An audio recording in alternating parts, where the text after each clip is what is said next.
I am putting my reputation on the line as I attempt to predict the long-term legacies of the horror movies that I caught in theaters in July of 2024. What's up, cretins? What's up, creeps? My name is Chris. I'm the only person talking horror on the internet. I was able to catch 7 horror or horror-adjacent movies theatrically last month.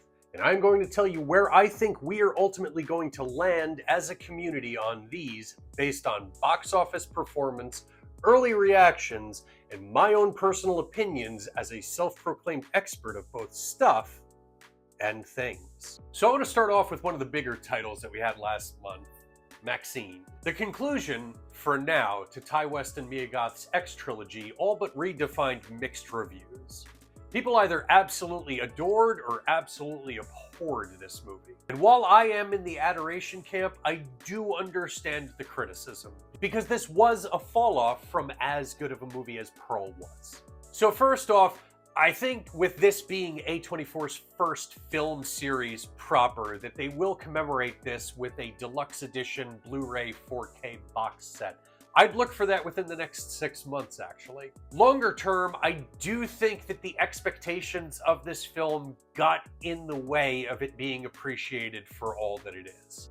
But I do think that this will find its audience down the road in a very Jennifer's Body type trajectory. I think a decade from now, we are going to have a contingent that is absolutely going to be worshiping this film. And I think that at that point, the talk of the fourth will start to exit and re-enter the chat every so often until we get the ultimate, the time has passed statement. As long as A24 remains in business and holds this property, I don't think that we have to worry about remakes or reboots or anything of the sort. So let's hope that they do, and that this and the other 2 films in the franchise are just appreciated for all that they are for generations to come. So let's move on to the final wide-ish release from last month, The Beast Within.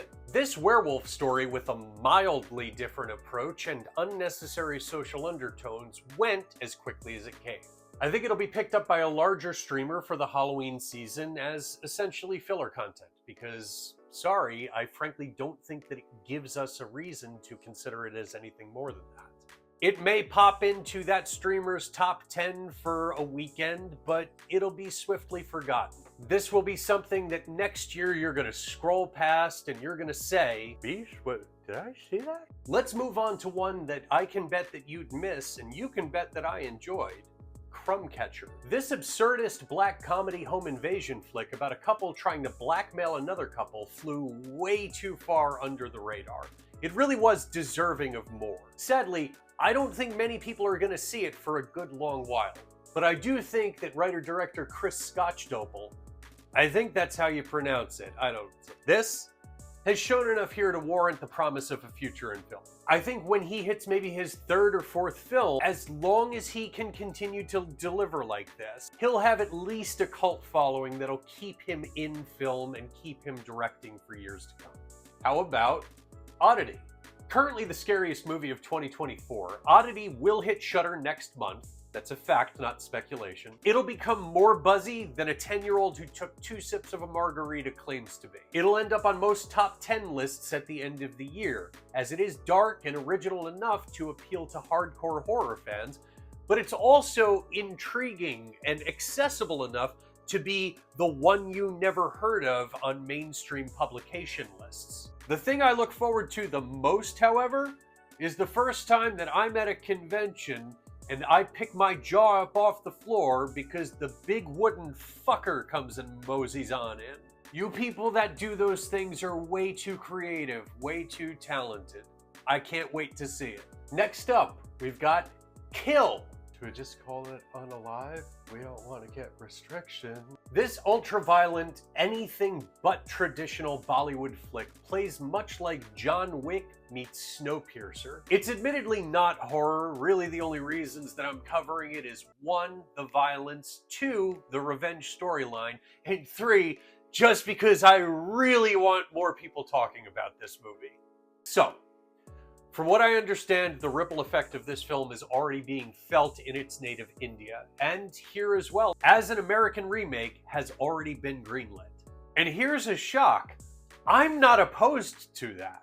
This movie is fucking incredible, but it does have some cultural elements that I don't think translate well to American audiences. In the hands of the right creators, this remake is gonna unalive. I apologize for even making you aware that this movie exists, but let's move right on to Lumina. I don't know how this embarrassment even made it into theaters. It is a sci-fi thriller road trip movie about people looking for their missing friend in a deep underground military base. That's right, a dumb. I can't even, I'm not gonna bother. It's like dunking on a toddler. The legacy of this movie will be that I will be the only person that sees this entire movie play through without this popping up on their screen because you fell asleep on the fucking couch. And the one you've all been waiting for, Longlegs. So I'm gonna swing for the fences here, and I'm going to say Golden Globe Best Supporting nomination for Nick Cage. I don't think he's gonna win it. I don't think that it translates to an Oscar nomination. But I do think that the combination of the writer's strike from last year causing somewhat of a dearth of awardable content, alongside the viral sensation that this movie was, and still really is, I think it stands at least a chance at that category. It could end up taking more. I don't think that a screenplay is out of the question. Cinematography? Yeah, you should. Makeup? Could be, but I think that the obvious is giving Nick Cage his flowers. Beyond that, whoever does the couple's costume this year of Longlegs and the veiled figure, that couple will win your local costume contest, and deservedly so. They did a great job. Lastly, I will buy it on Blu-ray day one, and I will watch it not once, not twice, but as many times as I like. So that's gonna do it for today. Do all these things. Let me know what you think I got right, what I got wrong. Do you think Longlegs stands a chance at any awards, or was that all balderdash? And as always, this is all just a matter of opinion. Yours counts more than mine. See them for yourself. Remain critical. Support horror.